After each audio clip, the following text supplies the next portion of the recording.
Morning student, my self Deepa Singh. बच्चों, आज हम एसएसटी का चैप्टर 10 पढ़ेंगे, एग्रीकल्चरल इन इंडिया। मतलब भारत में कृषि क्या है या भारतीय कृषि, ये पढ़ेंगे। बच्चों, कृषि हमारा क्या होता है? जो हमारे यहाँ खेती किसानी की जाती है, उससे जो अनाज उत्पन्न होता है वो क्या है? हमारे एग्रीकल्चर में आता है। ठीक है, जो कृषि होती है। अब इसमें हम लोग पढ़ेंगे meaning of agriculture, types of crops और हेल्पिंग द फार्मर्स। सबसे पहले meaning of the agriculture. Agriculture होता क्या है? जो खेती हम लोग क्या है अपने यहाँ करते हैं, मतलब कि प्रैक्टिस के तौर पे जो होती है उसको क्या कहते हैं? जो खेती हम लोग करते हैं, अनाज उगाते हैं, उसको क्या कहते हैं? एग्रीकल्चर कहते हैं, मतलब कृषि कहते हैं। और ये कृषि जो है क्या हमारे यहाँ जो अभी से नहीं, बहुत पहले टाइम से जब आदि मानव लोग थे तो उन लोगों को भी कृषि का ज्ञान नहीं था। उन्होंने क्या किया कि सबसे पहले क्या उन्होंने एक बीज फेंक दिया पृथ्वी पे, और जैसे बारिश हुई या जो भी होता रहा, वो बीज गिरने के बाद क्या उसमें अंकुरित होगा, और अंकुरित होने के बाद वो क्या है धीरे धीरे उपजता गया। जब वो उपजाऊ होता गया, देखते गए कि इसमें से अनाज बीज हमने डाला, बीज से क्या है जो भी पौधे का आकार या जो भी गेहूँ या चावल का दाना डाला गया वो बढ़ता गया, और उससे से उनको ये पता चला कि अगर हम कोई भी बीज पृथ्वी पे डालते हैं और जो बारिश का पानी वगैरह इनको मिलता जाता है तो क्या ये बढ़ते हैं। इससे क्या खेती का उनको ज्ञान हुआ। तब से लेकर के आदि मानव के टाइम से धीरे धीरे जो व्यक्ति है वो डेवलप होता गया, होते होते उसको कृषि का पूर्णतः ज्ञान हो गया कि कैसे खेती की जाती है, और वो लोग अनाज उगाने लगे। ठीक है, तो वही प्रोसेस आज तक भी चलता आया है। तो यही चीज़ है। और आज जो है हमारे इंडिया में जो भारत में सबसे ज़्यादा कृषि की जाती है, और इंडिया का जो इसकी एक खेती का एक बहुत लंबा इतिहास है, जो कि मैंने तो आपको थोड़ा सा बताया हुआ है। और हमारे यहाँ जो कृषि है वो 1000 ईयर, मतलब क्या हज़ारों वर्षों से पहले से ही ये चली आ रही है। जो कि इंडिया में हमारे यहाँ जो 2/3 जो 2/3 भाग है, जो इंडिया की आबादी है, 2/3 भाग जो भारत की आबादी है वो क्या है इसी कृषि पर ही आश्रित है। मतलब क्या है, ज़्यादातर लोग किसानी करते हैं। किसानी करने के बाद जो अनाज उगता है उसी से क्या वो अपना व्यवसाय के तौर पे भी जो है अपने और भी सारे जो खर्च होते हैं उनको पूरे करते हैं, और वो कृषि करते हैं। ओके, और वो लोग अनाज उगाते हैं। इसके अलावा जो कृषि से उन लोगों को कई सारे कच्चे मटेरियल प्राप्त होते हैं, जो क्या हमारे जो इंडस्ट्रीज होते हैं उनको लोग सप्लाई करते हैं। और इंडिया का जो 17% जो भाग है वो टोटल जो है उसकी इनकम जो है हमारे इंडिया में 17% जो इनकम होती है वो किससे होती है? एग्रीकल्चर से होती है। ओके, तो ये हमारा एग्रीकल्चर की क्या है। अब इसके बाद हम लोग पढ़ेंगे टाइप्स ऑफ क्रॉप, मतलब कि जो अनाज के कौन कौन से प्रकार हैं। तो उसमें हम लोग जो है 2 प्रकार के अनाज उगाते हैं। पहले तो है फूड क्रॉप और दूसरा है कैश क्रॉप। मतलब फूड जो खाने वाली चीज़ें होती हैं, फूड से पता चल रहा है ना, तो वो खाने वाले अनाज हो गए। कैश क्रॉप, जो कैश क्रॉप होती है जो नकदी फसल होती है, क्या है इसको उगाने के बाद हम लोग क्या है उससे हमको जो है इनकम होती है। इनकम इससे भी होती है, पर ये क्या है एक बिजनेस के तौर पे किया जाता है। ओके, इसमें फूड क्रॉप्स में क्या है सबसे पहले राइस है, व्हीट है, मिल्स है और पल्सेस है, दालें। राइस हमारा जो है ये चावल है। चावल जो हमारा ये सबसे ज़्यादा जो है कई जगह मोस्टली चावल खाया जाता है। इनमें से जो है मुख्यतः जो ईस्टर्न घाट के लोग हैं, ईस्टर्न और साउथर्न का जो भाग है हमारा वहाँ पे इंडिया के, तो वहाँ पे सबसे ज़्यादा चावल उगाया जाता है। और ये जो राइस होता है वो क्या खरीफ की फसल कहलाती है ना, खरीफ क्रॉप्स कहलाती है। और ये जो चावल हम इसकी खेती करते हैं तो इसके लिए जलवायु जो हमारी होती है गर्म होती है, और गर्म जलवायु में उगता है चावल, और साथ साथ उसमें क्या है पानी की बहुत ज़्यादा आवश्यकता होती है। और मुख्यतः ये जो चावल की खेती सबसे ज़्यादा कहाँ पे की जाती है? वेस्ट बंगाल आपका, बिहार है, आसाम है, उत्तर प्रदेश है, झारखंड है ना, ऐसा कई सारे जो स्टेट्स हैं जहाँ पे उगाया जाता है, राइज होता है। और जो इसके बाद आपका आता है वीट, गेहूँ। गेहूँ जो हमारा है ये इंडिया में सबसे ज़्यादा जो है उत्पादन इसका गेहूँ का होता है। और इसको क्या है, ये हमारी हो गई खरीफ की फसल, और गेहूँ को रबी की फसल कहा जाता है। रबी मतलब क्या है, जाड़े का जब मौसम आता है आपका नवंबर दिसंबर के टाइम, नवंबर या अक्टूबर नवंबर में, ये क्या है आपकी खेती जो है वो बोई जाती है, गेहूँ की खेती होती है, तो इसको क्या है रबी की फसल कहते हैं। और ये हमारे इंडिया में जो है ये दूसरे स्थान पर सबसे ज़्यादा गेहूँ उत्पन्न किया जाता है, इसका गेहूँ की पैदावार होती है। और इसके लिए जो है मैंने आपको बताया कि सर्दियों का जब मौसम आपका अक्टूबर नवंबर में आ जाता है तभी होती है, तो इसके लिए जो जलवायु है वो ठंडी जलवायु होनी चाहिए।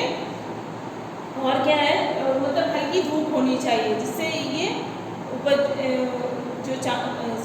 गेहूँ की पैदावार होती है। मुख्यतः गेहूँ हमारे यहाँ जो इंडिया में है, पंजाब है, हरियाणा है, उत्तर प्रदेश है, मध्य प्रदेश है और गुजरात, इन सब जगहों पे सबसे ज़्यादा है जो है, इन सब राज्यों में सबसे ज़्यादा मात्रा में गेहूँ उगाया जाता है। फिर हमारा मेरे साथ है जो हमारे इसमें क्या क्या है, इसमें और भी कई सारे, जिसमें इसमें आता है बाजरा है, आपका रागी है ना, ये सारे जो है अनाज इनमें उगाए जाते हैं।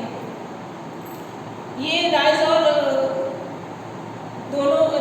जब आपका वीट होता है, मतलब गेहूँ और चावल जब होता है, दोनों मौसम में उगाया जाता है। ये मुख्यतः जो है गुजरात, राजस्थान, महाराष्ट्र, आंध्र प्रदेश और तेलंगाना, इन राज्यों में सबसे ज़्यादा उत्पादन होता है। फिर आपका पल्सेस आता है, इसमें आपके पल्सेस में जो दालें आती हैं जैसे ग्राम, मूंग है, अरहर है, मसूर है, ये सारी दालें इसमें इंक्लूड है। और ये सबसे ज़्यादा दालें जो हमारी होती हैं, सबसे ज़्यादा क्या प्रोटीन देते हैं, प्रोटीन इनमें प्रचुर मात्रा में पाया जाता है। और ये ऑलमोस्ट जो है भारत में हमारे जो सभी जगह सबसे ज़्यादा दालें जो है हर एक स्टेट में सबसे ज़्यादा उगाई जाती हैं। फिर इसके बाद आता है आपका कैश क्रॉप, जो नकदी फसलें होती हैं उसके बारे में पढ़ेंगे। सबसे पहले उसमें आपका शुगर केन, जूट है, कॉटन है और ऑयलसीड है, टी, कॉफ़ी और स्पाइसेस, मतलब कि आपका शुगर केन, गन्ना जो होता है। कैश क्रॉप जो होती है वो हमारा क्या है, मैंने आपको बताया ना कि इकोनॉमिक अर्थव्यवस्था को देखते हुए कैश क्रॉप मतलब कि आपकी आर्थिक व्यवस्था को बढ़ाने के लिए मतलब ये खेती की जाती है, जैसे कि आपको मनी की अर्निंग होती है। ये तो आपके खाने पीने में आ जाती है, आपका जो भी सेल कर पाए, ठीक है ना। तो ये आपकी सिर्फ खाने वाली चीज़ें, ये हमारी व्यावसायिक चीज़ें होती हैं, व्यावसायिक खेती है। ओके, सबसे पहले इसमें शुगर केन है। शुगर केन जो है हमारा जो इससे क्या है, चीनी बनाई जाती है और जागरी बनाई जाती है। और जो शुगर केन हमारा होता है ये किस प्रजाति से, घास से संबंधित, घास की प्रजाति से ये बिलोंग करता है। और इंडिया में सबसे ज़्यादा बड़ी भारी मात्रा में जो है शुगर केन की खेती होती है। और इसके लिए जो जलवायु है वो इसमें भी क्या है अच्छी होनी चाहिए, और पानी की इसको भी आवश्यकता बहुत होती है। ये मोस्टली हमारा जो गन्ना हमारे यहाँ उगाया जाता है उत्तर प्रदेश है, सबसे मुख्यतः तो आपके उत्तर प्रदेश में उगाया जाता है। ओके, उत्तर प्रदेश के आगे महाराष्ट्र है, कर्नाटका है, तमिलनाडु है, आंध्र प्रदेश है, इन और कई सारे राज्य हैं जहाँ पे गन्ने की खेती की जाती है। जूट हमारा है, जूट हमारा जो ये हमारा मोस्ट इम्पॉर्टेंट क्या है, नेचुरल फाइबर्स, मतलब ये हमारा प्रकृति का सबसे मुख्य फाइबर्स है। और इसको क्या कहते हैं, गोल्डन फाइबर, मतलब क्या कहते हैं, सोने का रेशा कहते हैं जूट को। ओके, और ये हमारा जो है इससे जूट से हमारे कई सारी चीज़ें बनती हैं, जो कि मैंने आपको बताया ये कैश क्रॉप के अंतर्गत आती हैं, जिससे कि आपके पैरदान बनाए जाते हैं, है ना। और रॉब्स है, इसके अलावा कई सारी चीज़ें हैं जो बनाई जाती हैं। और आपके यहाँ कई सारी चीज़ें जो उपयोग में आती हैं, जिससे क्या जूट से बनती हैं। और ये जो इनके लिए जो जलवायु है वो कैसी होनी चाहिए, गर्म और नम होनी चाहिए। ये गर्म और नम जलवायु में ये इसकी खेती की जाती है। और इसमें जो है कम मात्रा में पानी की आवश्यकता होती है। और ये इसका जब ये खेती होती है तो उस समय क्या है, टेम्परेचर काफ़ी हाई होना चाहिए। और ये मुख्यतः हमारा जो जूट का उत्पादन क्षेत्र है वो सबसे ज़्यादा वेस्ट बंगाल, असम, बिहार और उड़ीसा में सबसे ज़्यादा भारी मात्रा में इसकी खेती की जाती है। इसके बाद आता है आपका कॉटन। मतलब क्या है हमारा कॉटन है, तो इसको जैसे मैंने आपको बताया जूट को गोल्डन ऑफ द फाइबर्स कहा जाता है, तो वैसे ही किंग ऑफ फाइबर्स जो है इसको कहा जाता है, जो है रेशम का राजा कहा जाता है, किसको, कॉटन को कहा जाता है। ये भी हमारे कॉमर्शियल के लिए क्या है, आर्थिक व्यवस्था के लिए सबसे ज़्यादा मुख्य उपजाऊ जो खेती है, अनाज है। और ये हमारे क्या है वैल्यूबल, मतलब कि क्या इससे इसकी वैल्यू हमारे यहाँ सबसे ज़्यादा होती है।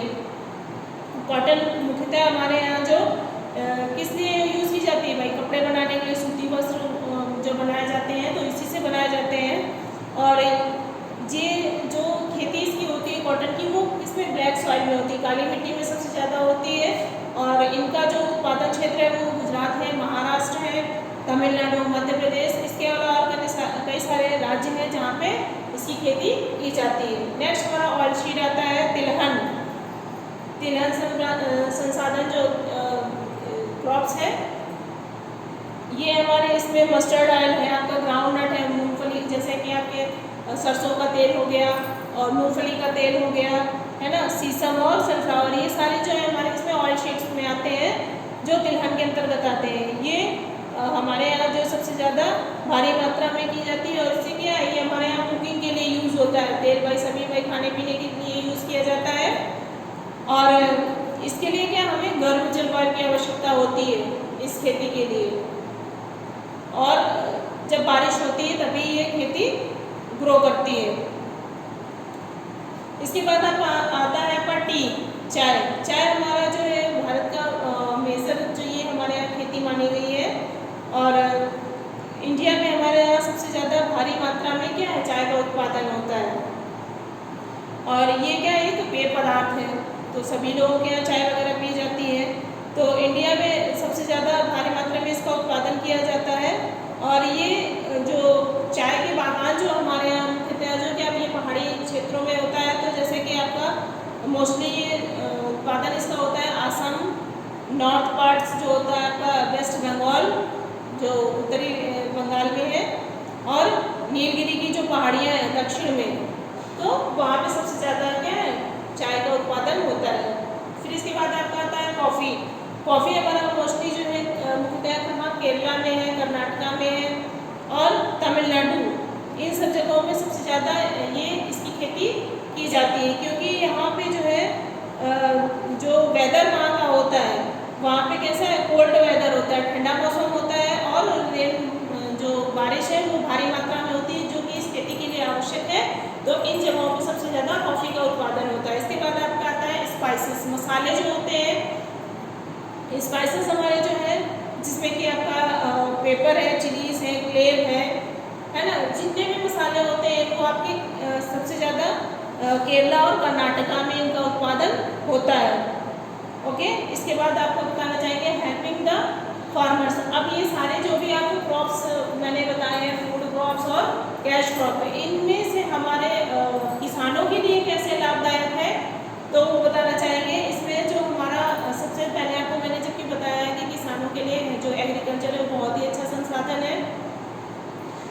और भारत के आज़ाद होने के पहले से अभी तक सभी लोग क्या है, खेती ही करते चले आ रहे हैं। और इसको देखते हुए हमारे गवर्नमेंट द्वारा, सरकार द्वारा कई तरह की योजनाएं जो है, बहुउद्देशीय योजनाएं लागू की गई, जिससे क्या है किसानों को हेल्प मिल सके। जैसे कि पानी की व्यवस्था पहले नहीं हो पाती थी, तो इनके लिए डैम वगैरह बनाए गए, जगह के जो छोटे छोटे से लेक्स बनाए गए, जिससे क्या ये अपने खेतों की सिंचाई कर सके।